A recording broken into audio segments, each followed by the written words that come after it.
Hello, hello. We are coming to you live from Say the Name Square at the intersection of First Street and East State Street. Let me know how the audio sound. The audio should sound good. I think the audio should sound good. And we are right in front of the City Market borders. We are right in front of the City Market barricades. And we just wrapped up. We just completed the City Market protest. This is week 8 of the City Market season this year. And I said this last week, but I think it's important to reiterate this every week. Sounds good? Okay, thank you.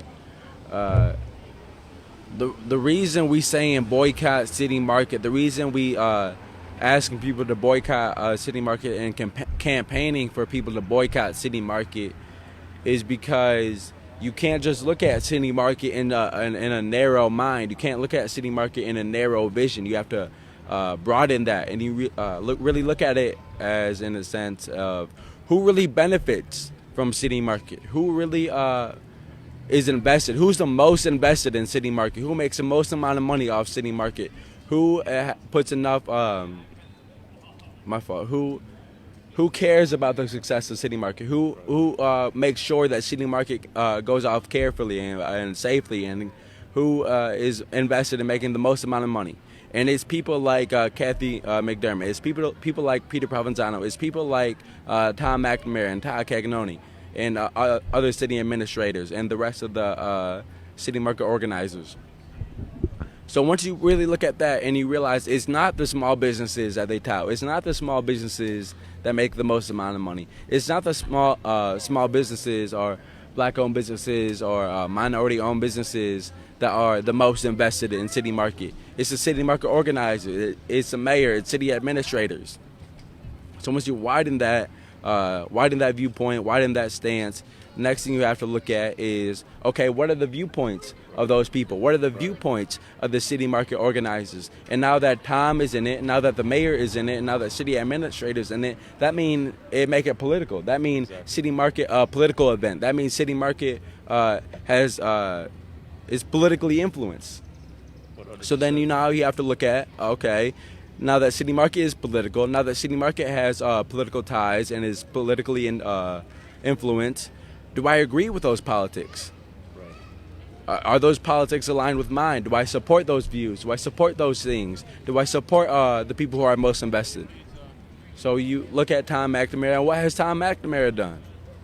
But weaponize the police. What has Tom McNamara done but had the memorials torn down this morning? What has Tom McNamara done but have a black woman head swung up against a pole in the back of City Hall? Regularly weaponize the police. Regularly weaponize the police. Tom McNamara didn't say nothing when it was black women regularly being assaulted and brutalized at the hands of Rockford Police Department officers. Tom McNamara didn't really say nothing when a 12-year-old girl got pepper sprayed. Tom McNamara didn't really say nothing on May 30th when entire communities were filled with tear gas. What did Tom McNamara do for them? So you ask yourself, okay, this is where Tom McNamara stand. This is where Todd Cagnoni stand, and Todd Cagnoni is someone who has helped in the arrest of people, helped in the organization of arrest of people, helped in giving people no contact orders, helped in the unlawful and unjust arrests and the brutal nature of these arrests. So again, you have to ask yourself, okay, am I aligned with those beliefs? Am I aligned with the police terrorism Tom McNamara and Todd Cagnoni have enabled? Am I aligned with those beliefs? And if you're not aligned with those beliefs, if you do see a problem with the police, if you do look at Denzel Duvant's face and you have empathy and you have care, then don't go to City Market. Do not spend a dime at City Market. Not a dime. Because Tom McNamara was here today and walked right past Denzel Duvant's face, just like he walked past Denzel Duvant's face every single day. Every single day, but never addressed it, never even said his name, never said Tyrus Jones' name, never said Jose Gonzalez Jr.'s name, never said Faustin Gray Tico's name. Instead, what he has done is ordered memorials of some of those people to be torn down. So by continuing to come to City Market, by continuing to give them businesses, you're not supporting small businesses. You're not really supporting these black-owned and minority-owned businesses. What you're really supporting is people like Tom McNamara. What you're really supporting is people like Todd Cagnoni. And if you do, if you are, for some reason, I don't understand how you could be a supporter of Tom McNamara, you have to ask yourself next, okay, am I a supporter of Kathy McDermott? And you have to ask yourself, what has Kathy McDermott done?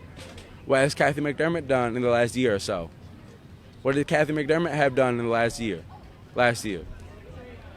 Over 33 people was arrested last year. Again, children was pepper sprayed because Kathy McDermott weaponized the police, because Peter Provenzano weaponized the police. To where it was at some points where it was how many? What do you think the most amount of police officers was here? Like from my personal estimate, and even trying to confirm this through the police, at one point we had the Parks District, Rockford Police, and Sheriff's Department. Mm-hmm. There were at least 40 officers present, at least, because I confirmed this with them. I said, how many officers do you think there are here? Because I said at some point, there are more officers here than there are people in City Market, and they laughed. And they said, I think you're right.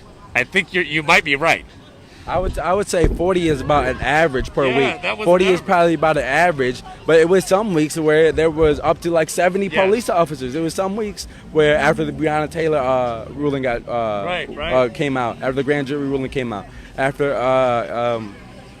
my fault, his name is giving me right now, Kenosha, Jacob Blake. The Kyle Rittenhouse. No, the person that was shot. Oh, the guy that was shot. His name is escaping me right now. I apologize to the young man. I hope I wish him a speedy recovery still. But after that shooting happened, it was up to 70 police officers. It was shops down here that boarded up their windows. That was through propaganda. That boarded up their windows. It was shops down here that boarded up their windows. Think about that. That's what y'all supporting by coming out here and spending money at City Market. That's what y'all supporting by coming out here and giving them y'all money. Because City Market is ran by people to where they'll let you have a dime, they'll let you have pennies, but don't go after the millions. Don't go after the millions. They'll give you some pocket change. Don't go after their millions though. Don't go after their millions. They'll let you have some pocket change. Because that's really what it is to them. Exactly. That's really it. To the black community, to anyone in the black community paying attention, hold your politicians accountable. Find out how much money got allotted to the black community this year when you find out that at the end of last year, McNamara approved another $3 million for the police department, for the Justice Center. So ask yourself, was there a matching fund for your community, for your schools, your roads? How much money did the black community get last year? Because I guarantee it wasn't $3 million. These are the tough questions you need to ask. Hold the mayor accountable.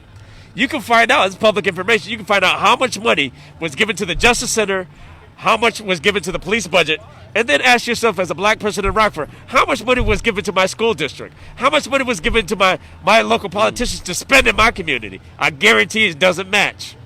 Follow the money. Follow the money. Follow the money.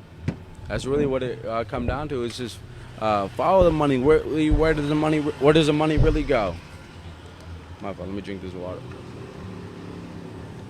It's been They spent $500,000 in overtime. Oh, let that sink in. Probably more than that. The estimate is $500,000 in overtime. But when City Market started, they only had 6 officers to redirect traffic. So someone had to make the decision to leave the bridge open. As you see, it's closed this year. The footprint is 3 times larger. Everything that they said was virtually impossible.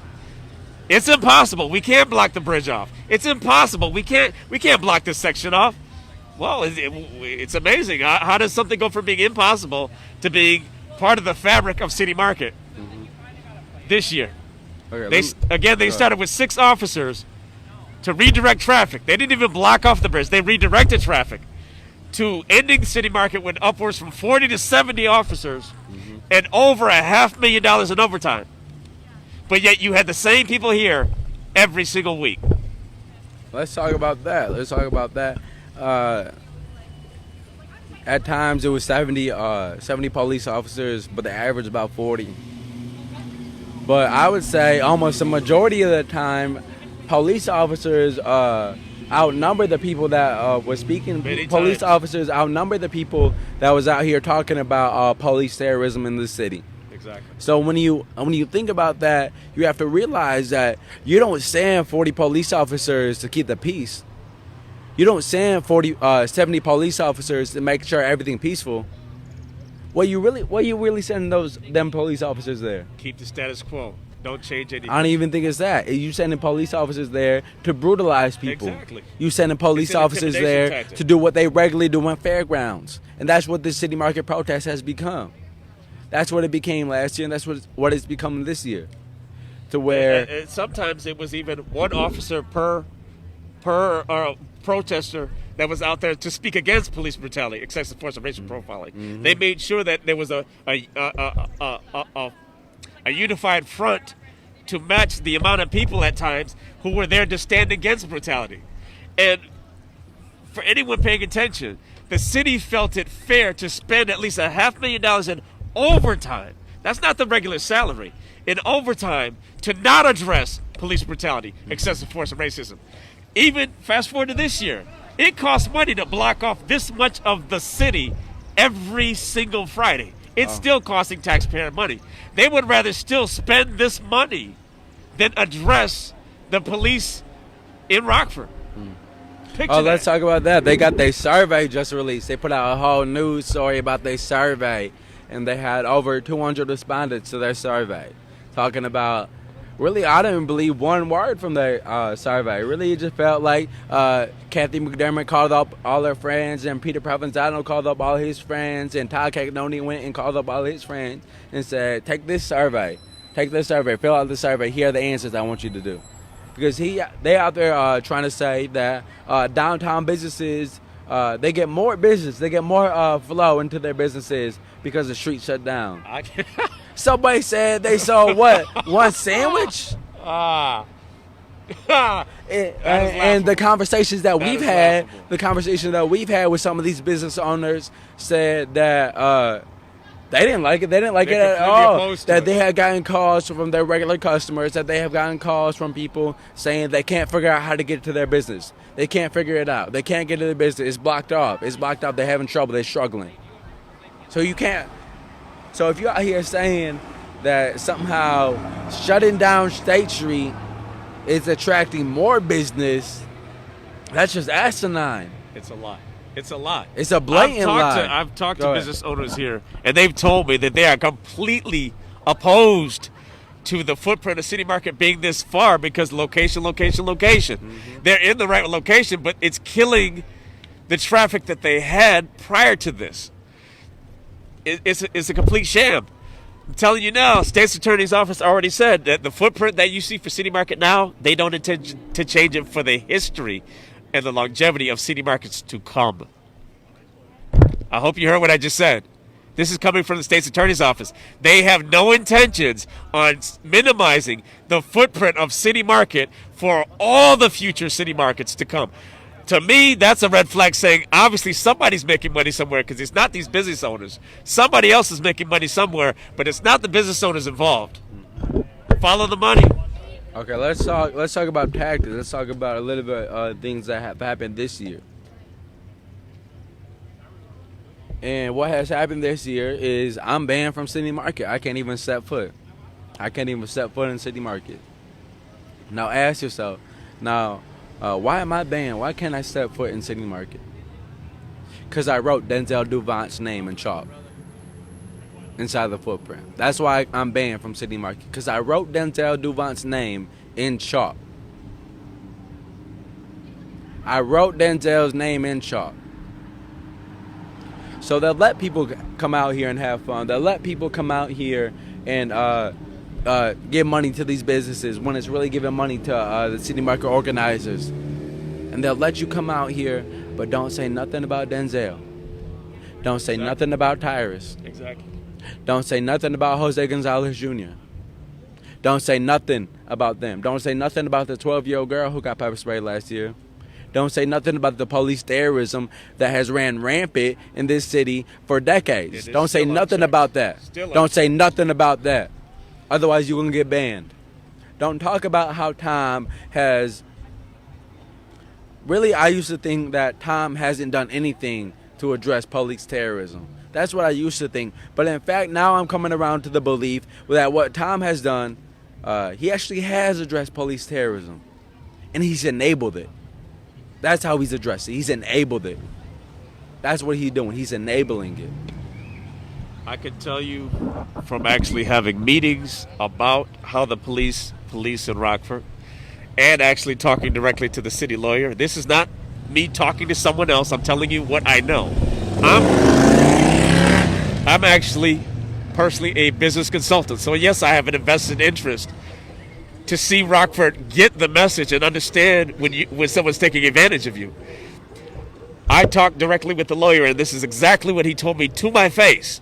I said, so basically what you're telling me when it comes to how the police act in Rockford from RPD, I said, just give me a yes or no answer. As the lawyer for the city, what you're telling me is the full discretion of the officer to use deadly force or any type of force is based on what's written in the handbook approved by the police union in this area.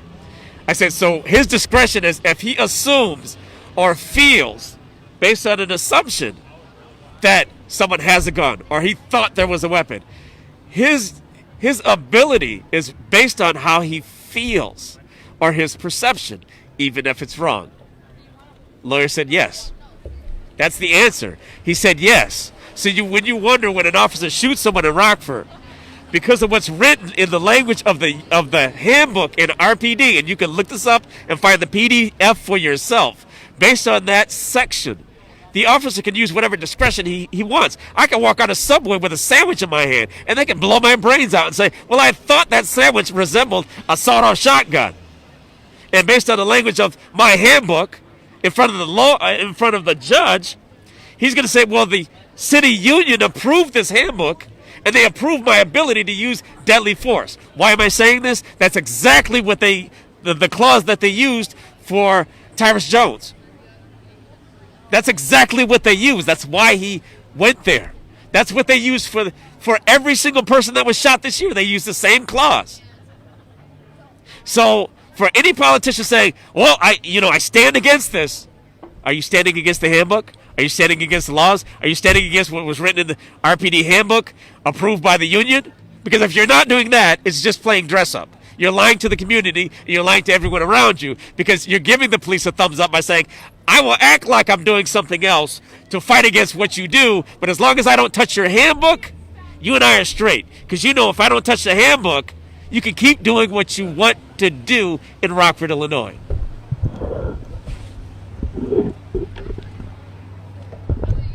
And some of the you're talking about the handbook. It's some of the things that's already in the handbook that they don't even care about. It's some of the things in the handbook that they blatantly disregard. It's some of the things that they supposed to do, and they have no care for it at all. They openly don't do it. They openly defy that. Exactly. And we have seen it time and time again. Just the simple things like what's your name and badge number? What's your name and badge number?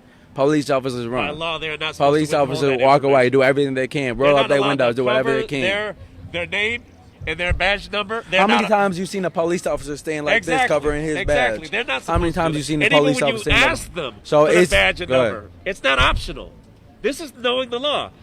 When you ask the officer name and badge number, they know that it's not optional for them to give it. It's not for them to decide if they give it to you. They are supposed to give it to you because they are a public servant. They are a public servant. They're not above the law. Their job is not to protect and serve. It never was. That was a marketing plan. Their job is to uphold the law. So once you as a citizen understand the law and how they try to use it or steer around it, the power is in your hands because their job is to enforce the law. But we're good. But again, let's get back to this. Let's stay on topic for City Market. Let's stay on topic. Their tactics they have used. Last week, some of y'all may or may not have seen the video. You gonna drink this? I'm gonna drink this. I'm thirsty. I'm gonna be honest. My throat is sore as hell. tactics they have used. Last week, some of you may or may not have seen the video where the current assistant deputy chief of District 1, Joel Gibbons, came up to me and said, you cannot use a megaphone. You cannot use a megaphone. And then he had a little conference with his somebody who was under him. He had a conference with his white partner, and his white partner said that I cannot use the microphone at all. My fault. I said that wrong. Joel Gibbons said I couldn't use the siren. I couldn't use the siren no more. That's what he said. And then he had a conference with a white partner, and he said that I cannot use the microphone at all. And you have to think about that, really. And this is why I don't even really have no. At times it can be annoying, but really I don't have no problems with the people who come out here and back the blue, because they don't even realize it's their rights being taken away as well. Right. When they coming out here and tell me that I can't use a megaphone or I can't speak about certain things, they don't even realize that it's First Amendment rights being taken away. They don't even realize that the same things they taken away from me, they'll take those same things away. I'm not saying this to be disrespectful. I'm not saying this in a harmful way, or I have no malintent when I say this. But there's a face on this poll, a name of a person on this poll. Her name is Suzette Babler, and rest in peace, Suzette Babler. God rest her soul. God rest her soul. But Suzette Babler was a 53-year-old white woman, and she liked the police.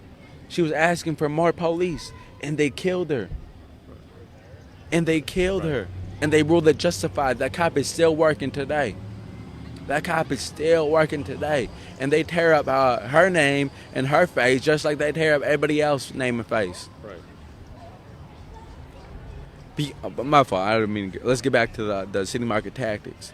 So when you come up here and you tell me that I can't use a megaphone, I'm not in the city market footprint. I was not in the city market footprint. Right. And I haven't been in the city market footprint since I was unjustly banned and I was unlawfully arrested for writing Denzel Duvant's name in chalk. Now, what he's speaking about is the city market at present had to have issued a second permit, separate. Allegedly, separately from this city market permit, because my question is, what about people's First Amendment right to free speech? And allegedly what they're saying is there's a second permit that limits the ability to use a megaphone within the footprint of city market. But it remains to be seen, does that mean everyone? Because I guarantee if you came down with a Back to Blue rally for city market and wanted to amplify your voice, let's see how that works out. Let's see if they let you use a megaphone in city market. If you have the Back to Blue boat launch that they had last year, or anything related, Boat to Blue, or anything. Remember you, Elder Granger. The point that he's making is, you were be my lawyer. We had to drop you because of that. The point that he's making it's about everyone's rights involved. The moment that they infringe on one person's First Amendment rights, yours are infringed on too. Because if somebody wanted to come down here and start protesting about gun rights, guess what? Newsflash, no megaphone for you. Back to Blue, no megaphone for you. At least that's supposed to be the case, because it's supposed to be a blanket statement for the entirety of city market. But really, if you was to come out here saying, vote for Tom for Congress, vote for Tom for Congress, right, they wouldn't have no issues with that. Tom would come up to you and shake your hand and take a photo with you. So, and that's something that we can talk about and address, that they're talking about. They got this new permit, or they supposedly have a permit that it bans the use of megaphones. No megaphone has been used inside the city market footprint this year. No, not one time. And that permit, your First Amendment rights, they don't never go away. Exactly. There ain't no type of permit that you can make up and create 100, 800, a billion different permits.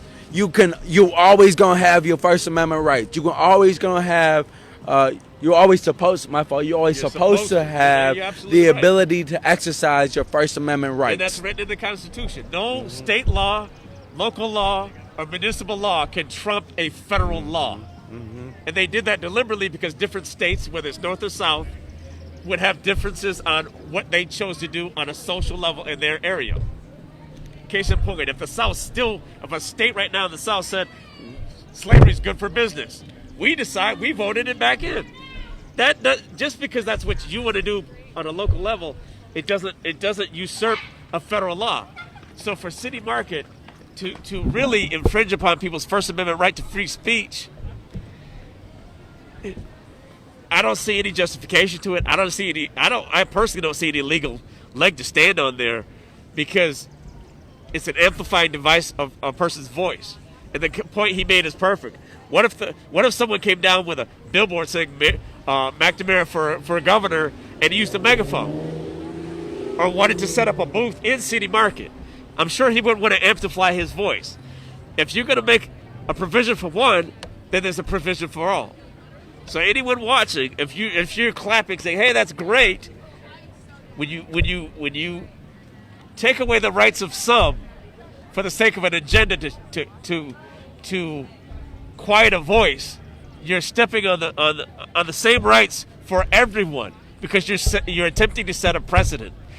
RPD set a precedent last year when people were standing up against police brutality, excessive force, and racial profiling. They could have easily scheduled a meeting with anyone publicly to discuss how they were reacting in the black community. At every turn, the city said no. The police force said no.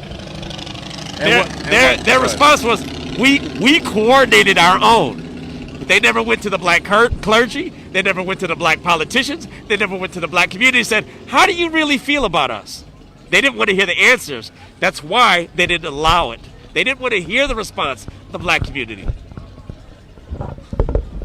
But also, they know what these answers are. They know what people really think of them. There's a reason they went to fairgrounds for D1. There's a reason they did these things. My fault. So again, when you talk about these things, you can't just look at them from a narrow mind, short-minded. You can't be short-minded about this. And that's the thing about some of these police officers and these politicians and these racist white folks is, I just don't get it. They so short-sighted. Short-sighted. When that young man came out and he dumped water on me, that was so short-sighted. What he think was about to happen? What he think was about to happen? It's an outward sign. What did Kathy McDermott think was about to happen when she had more police officers down there? When she weaponized the police officers there? Ain't nobody scared of the police. I ain't scared of the police. And that's why I feel like, going back to they can never take it away they can never actually take away your ability to exercise your First Amendment rights. That's why I don't have no problem being arrested as many times as I've been arrested, because I'm aware that it's unlawful. I'm aware that it's unjust. So I'm willing to stand on that. Because I know I'm good up here. I know I'm good up there. I know I'm good. What about y'all? I know I'm good. If you really think that talking about Denzel Duvant, somebody who was beat half to death, if you really think that is wrong, you need to take an inner look at yourself.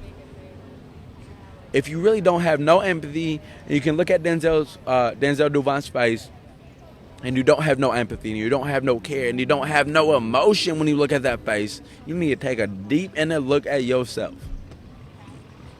Because that's really what we've been doing. Because what has happened in response to City Market, what has happened since City Market of last year, it's been 3 more police shootings. Yeah. It's been 3 people that was shot by the police. 1 person was murdered. 2 people was attempted to be murdered. It's been a young man who was beat half to death. and nothing has been done And- for those officers. And City Market had the officers that brutalized Denzel Duvant. They was working City Market last year. Right. One of the officers that were the officer that shot Jose Gonzalez Jr.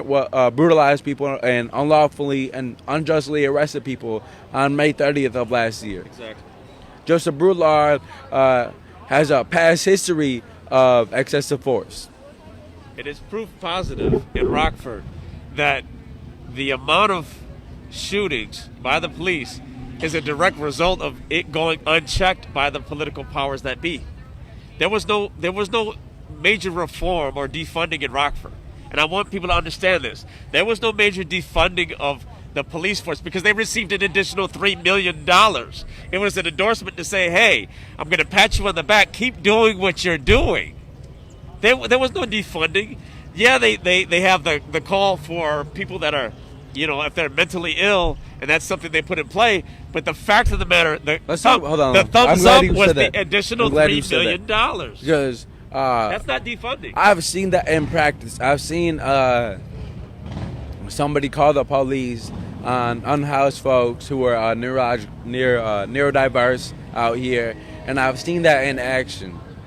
And if that's really what it is, if that really how it is enforced, and if that really is how it's enacted, ain't nothing really changed. It's just like police officers have ride-alongs. Right. That's really all it's like. Right. That's really all it's like.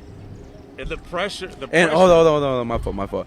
And a story came out from Denver. Did you see it?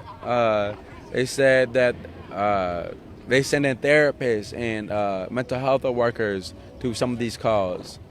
And I forget the exact number of times that they have gone out on calls, but I know not one time they never needed backup.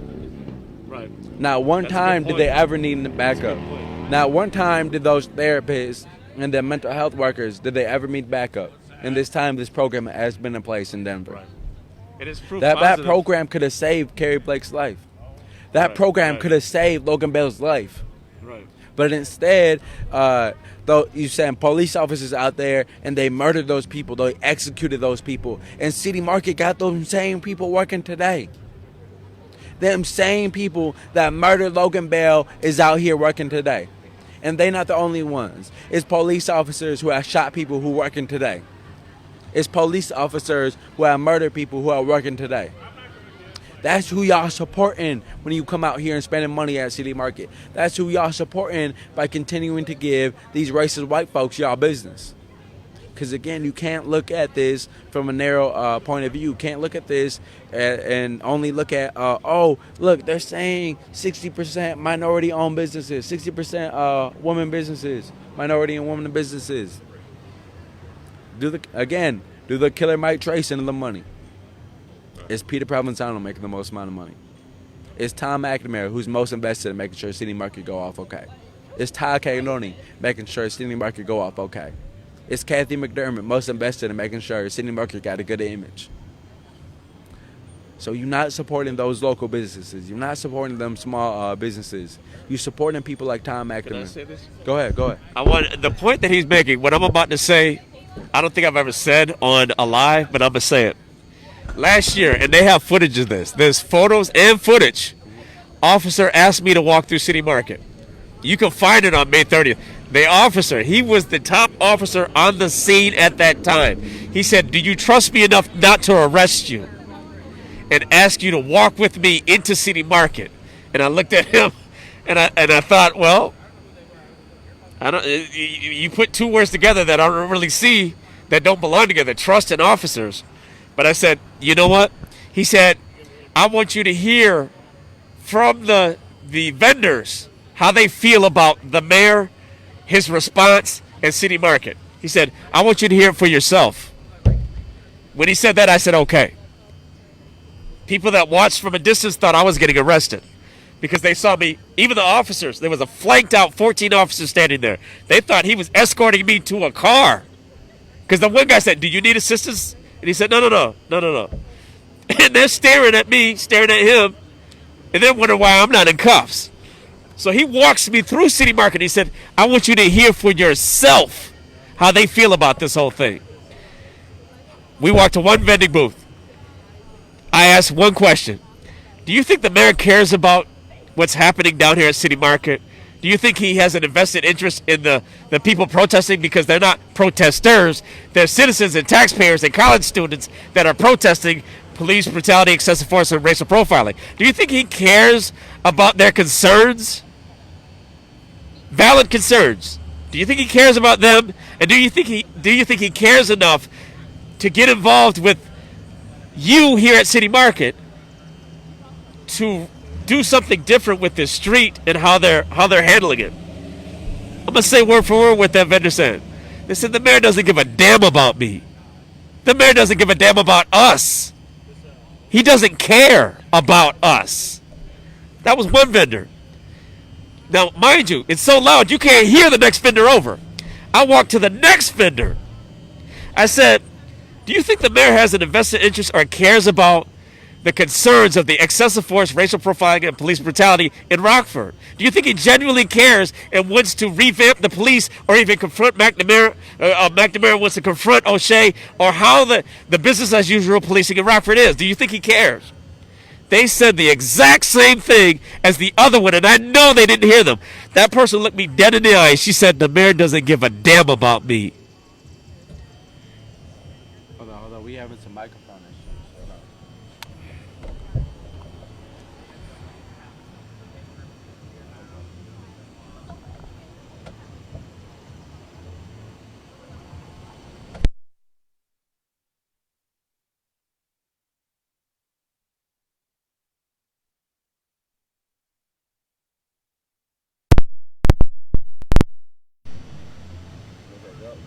Okay, check. I went to one more vendor,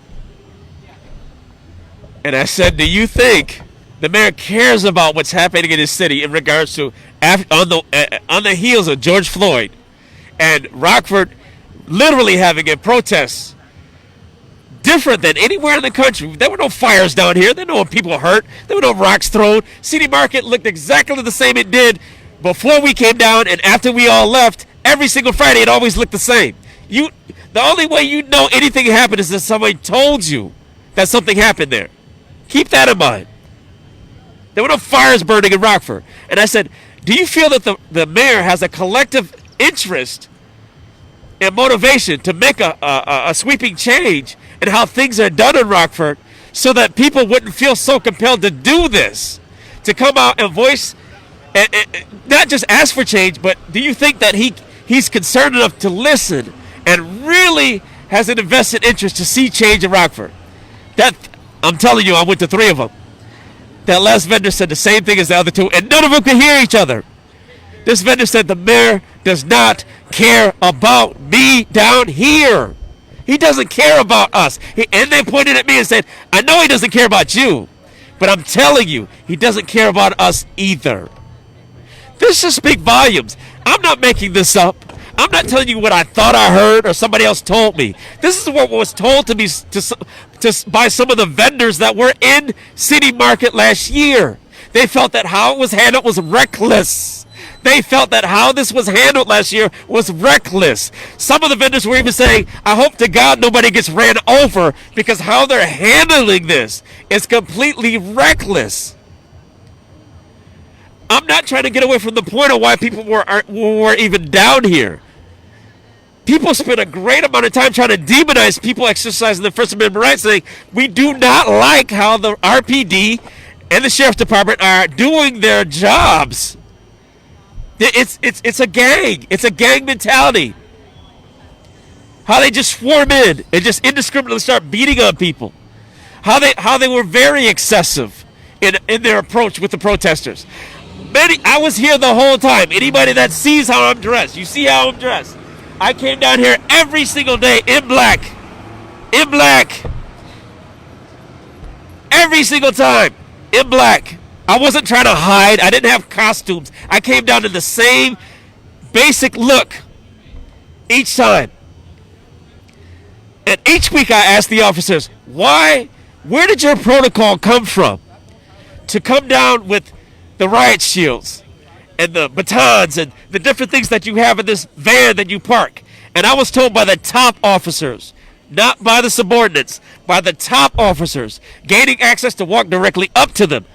We get our protocol from watching videos on other cities like Minneapolis, Portland, and New York City. Well, newsflash, Rockford. Newsflash. All three of those cities have class action lawsuits for excessive force. All of them. But yet Rockford said it copied those same cities. Let that sink in. Any politician watching this, and I know they watch it, let that sink in. For anyone that endorsed how City Market was handled and says, I don't see a problem with it, they got my support. For anybody in the community saying, I don't see a problem with what they did. New York City right now is in the midst of a class action lawsuit for how the police responded to protesting last year and even this year because they wanted to continue the same level of brutality, and they are being sued as a city and the police force. Let this sink in. Portland, Minneapolis, and New York all have class action lawsuits. The police and how they moved in Rockford last year copied these same cities in how they approached every single protester for the entire season last year and how they're acting now. Let that sink in, Rockford.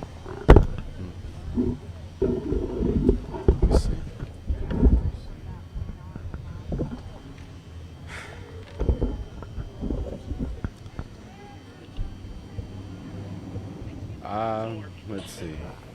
I'm gonna wrap this up. I'm gonna figure out how I want to wrap this up. Let me do this.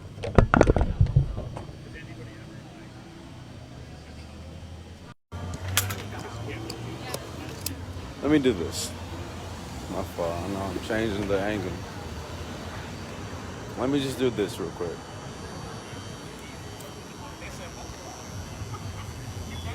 This is how I'm gonna end it.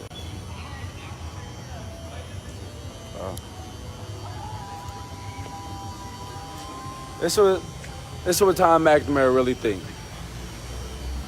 This is what Tom McNamara really think. Rest in peace, Mikey Guzman. Rest in peace, Mikey Guzman. Let me see. Can I write it back to no? I can't write it back to no. Damn. That's all, man. I'm gonna do one more. This what coming up here. This what Tom McNamara really think. Look, had this memorial torn down early this morning. Rest in peace, Lil Mike Sago, who was 16 years old. Tom McNamara had his memorial torn down this morning. I'm gonna do one last one. My fault. I'm gonna just do one more. Because I think this is important. Tom McNamara was at City Market today. Todd Cannoni was at City Market today. So I'm gonna just do one more.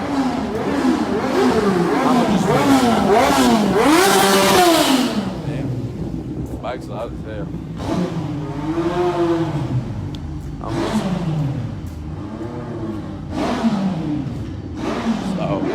Oh shit. Okay. I'm gonna just do this one last one. We gonna wrap this live up. I'm gonna just do one last one. I'm gonna wrap this live up. Okay.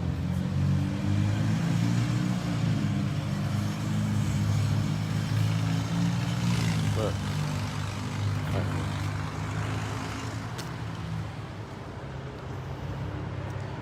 Rest in power, Logan Bell. Rest in power, Logan Bell.